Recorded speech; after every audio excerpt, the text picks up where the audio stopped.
It's your boy Concert Viz 34 doing another review for the Dave Matthews Band Couch Tour. We're going to be talking about Milwaukee, Wisconsin Summerfest. And we're also going to be talking about the two shows in Noblesville, Indiana, or Deer Creek. That's all we really got for this week. But again, the band is taking things to new levels. I'm also going to give some thoughts and opinions on some songs that I was able to listen to that made some tour debuts in Chicago and in Indiana. Thank you to Scott DiPolito from GNB Family for literally getting up two step probably 25 minutes after it was actually performed, and it was a 20-minute video. He put that up on DNB Family. It was a big help to what I'm going to talk about today because I was able to hear that two-step already literally 30 minutes after the show, or after it was actually done. So he's doing this mid-show during the encore break. He's posting this up, but a really nice thing to do, to take time. I know he goes to a lot of shows, but to take time to actually get that up for fans like us when he could have been enjoying the atmosphere in his encore break, or talking to friends, or being ready for that next step. And he really took time to record that, which takes away from his experience of actually seeing it live. So thank you, Scott. And I saw a comment here. Someone just said they went to Milwaukee and the Jimmy thing was amazing. I will say what I like about this show in Milwaukee is that Jimmy thing closed it out.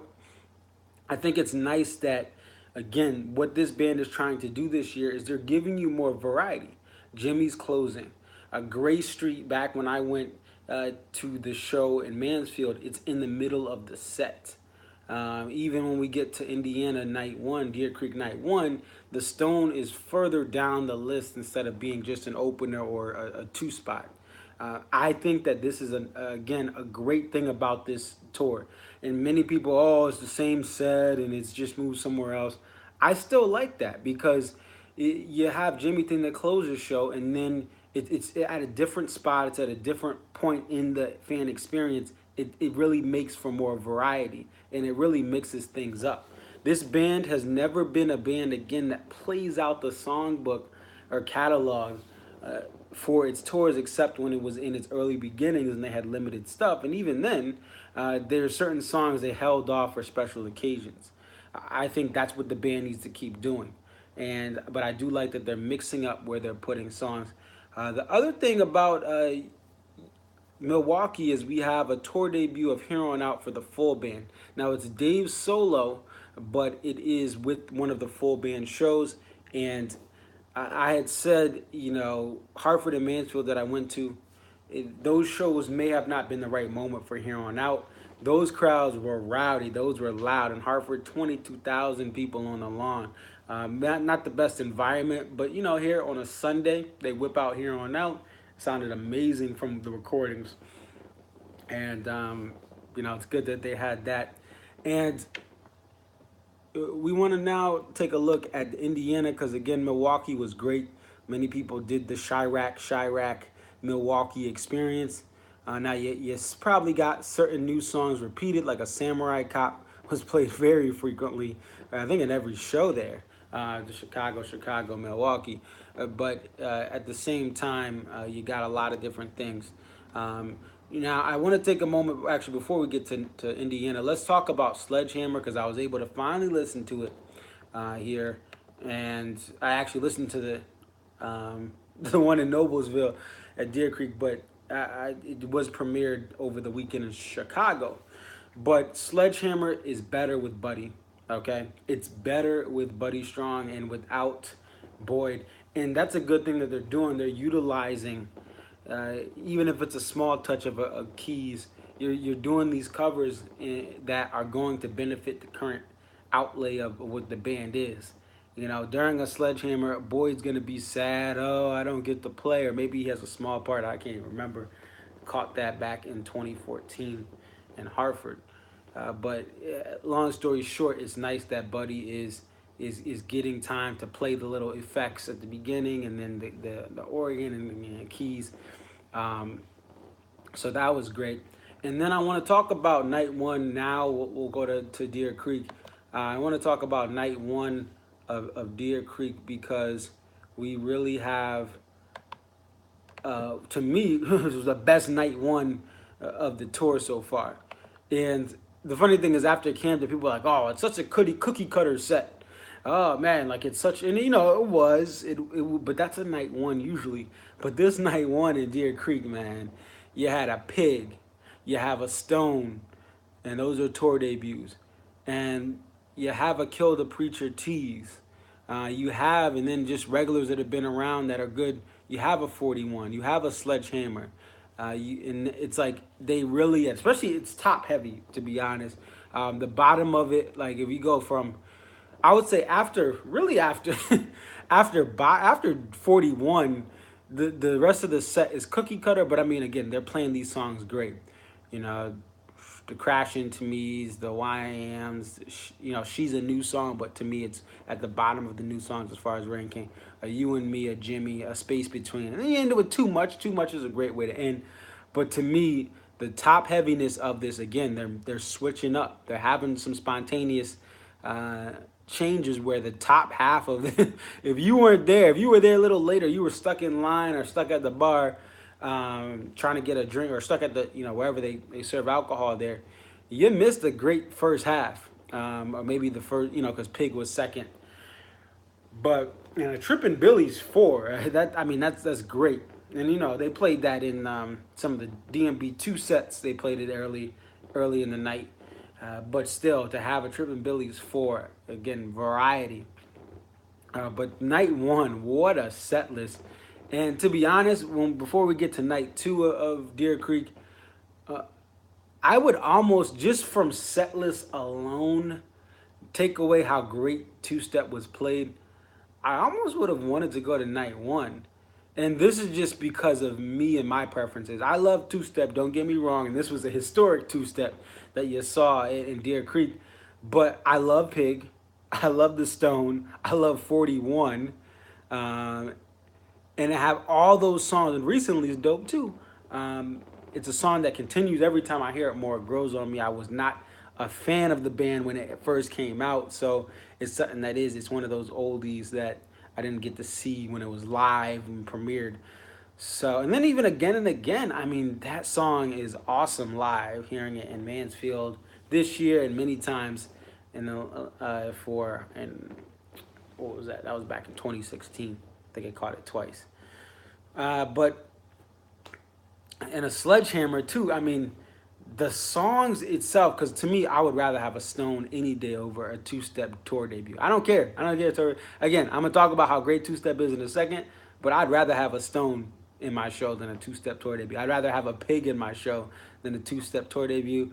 And I'd rather have a 41 Sledgehammer combination. You package that deal into a trade for a show, I'll take that over or a two-step tour debut, or just a two-step in general. So I really thought this was a great night one. And it's funny because Camden was cookie cutter for night one, set list wise, still a great show.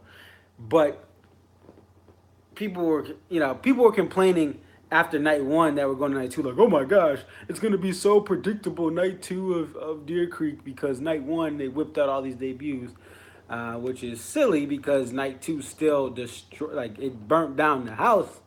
It was still a great set here, and then we'll get to, let me just get this on my screen, night two. Yeah, so I mean, you start off with That Girl Is You, and What Would You Say, which is always a dope song. Then you get a Stay or Leave, and then So Much to Say to Gray Street in the fifth spot. Again, variety. I know some people have gone to a bunch of shows, but if this is your first show and you're at Deer Creek and you get a Gray Street in the 5 spot, that's awesome. And people were commenting last night about how great it was. That's how I felt in Mansfield. It was a little further down, I think, the set, towards the 8 or 9 spot, somewhere around there, or even further. But I mean, night two is still a wonderful night. Gray Street. You got a Hunger for the Great Light tour debut.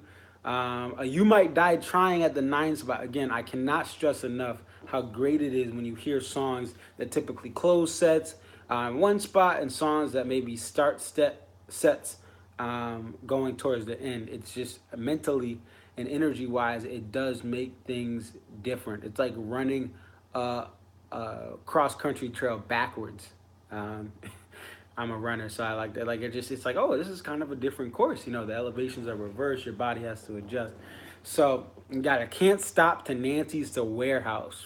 I mean, actually, you know, as I'm recording, I think I'm changing my night. Night 2 may have been the show to go to, but again, I love the Stone and Pig. So, but woo, I mean, and then the Lying in the Hands of God with the what was it, the American Baby little interpolation. Um, and also another thing to point out, there was a happy birthday interpolation from Jeff, I believe it was, because Buddy Strong's birthday was yesterday. So that was a nice little add-in. Now, Ants closes, and you get a Shake Me, but before the Shake Me, you get a Rhyme and Reason, a Granny after the Shake Me. And this is what the main event, this was UFC, was it, whatever that, UFC, I think it was like 220 something. That was supposed to be the main event yesterday, but that kind of was a disappointment. It ended early for people. The main event of last night was the 20-minute plus two-step tour debut for the full band. It was played in different times here with Dave and Tim. So it's not the yearly debut of the song, but this was amazing, and it did. And without Boyd, it was still amazing. Now let's get to something that relates to Dave and Tim. One thing I noticed, and again, thank you, Scott. I cannot thank you enough. You always are great with putting stuff up for the fans, Scott DiPolito.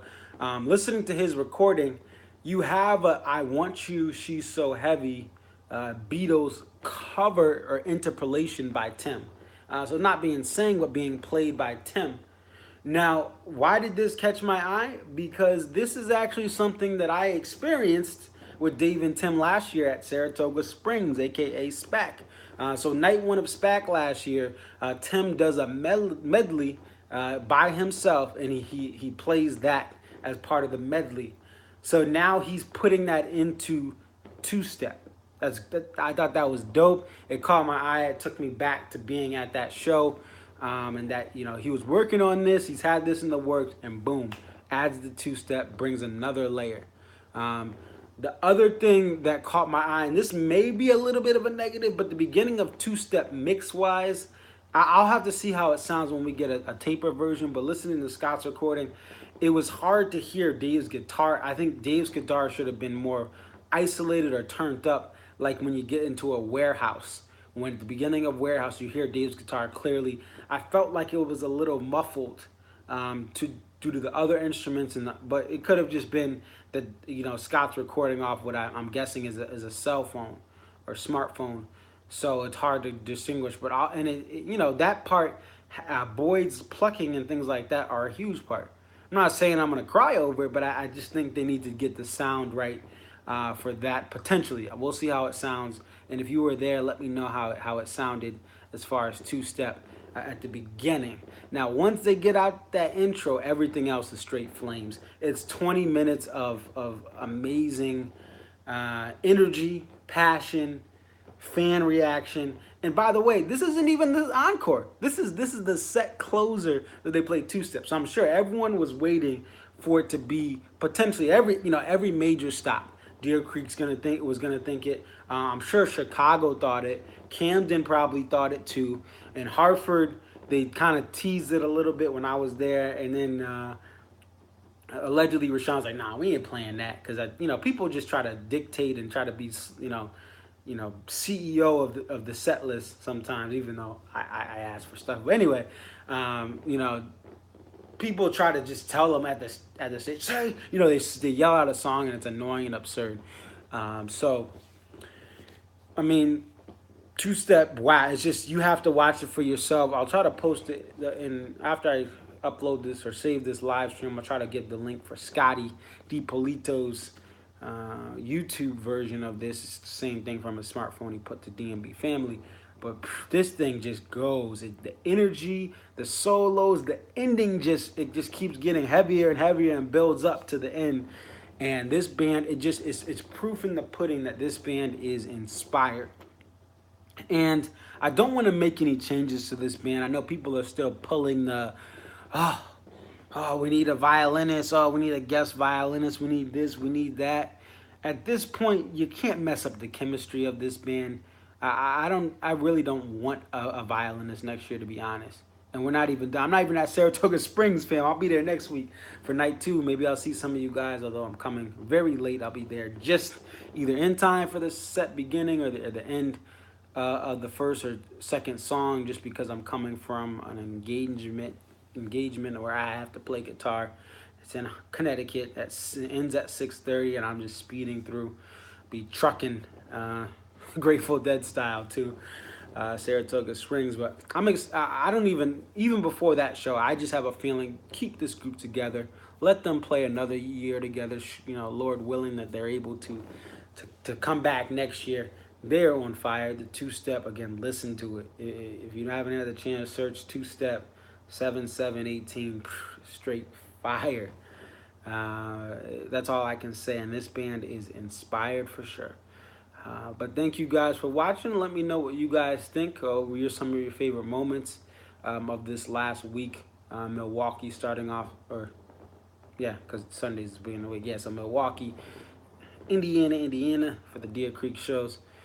And I will be having a lot more commentary this upcoming week because I'm going to SPAC Night 2.